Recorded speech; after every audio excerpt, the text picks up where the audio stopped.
We staan hier bij de Klaarkampsterbrug, Zeebrandenhuis Raad. Wat doen we hier? Roeien. Wij doen mee met de roei-Elfstedentocht van Friesland, 1 keer per jaar.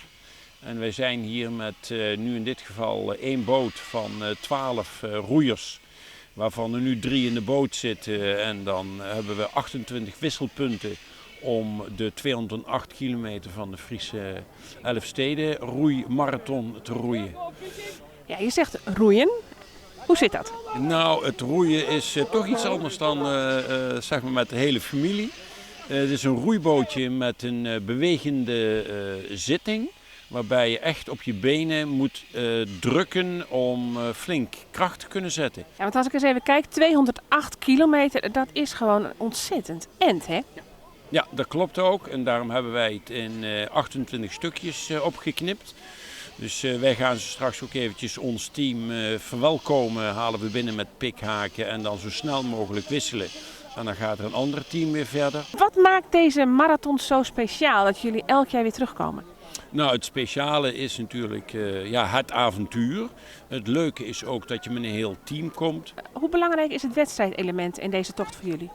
Nou, wij vinden het belangrijkste eigenlijk dat wij het Elfstedenkruisje halen. Dat betekent dus binnen 24 uur de tocht geroeid. Maar het wedstrijdelement is niet zo heel belangrijk. Ik vind meer het sociale en het gezellige gebeuren daarnaast vind ik veel belangrijker. Hoeveelste editie is dit? Dit is de 30ste editie. En we roeien, we hebben 1 keer het overgeslagen vanwege de Monte Claus hier. U bent een zogenaamde kamprechter. Wat is dat? De kamprechter die zorgt eigenlijk voor de veiligheid en eerlijkheid van de wedstrijd. Dat is eigenlijk de functie ervan. Hoe kan je dat garanderen? De veiligheid wordt vooral gegarandeerd door de controle vooraf van de boten. Dus dat alle boten moeten goede verlichting hebben. En ze moeten dus stormbrekers hebben voor de hoge golven, voor de meren. En dat is eigenlijk het allerbelangrijkste wat we moeten doen. Hoeveel ploegen doen er dit jaar mee? Er doen dit jaar 92 ploegen mee. Doen er ook internationale ploegen mee? We hebben, als ik het goed uit mijn hoofd weet, 9 ploegen uit Duitsland. En 2 uit België en 1 uit Zwitserland. En we hebben een paar gasten uit Amerika. Nou is het zo dat de boten in ploegen starten.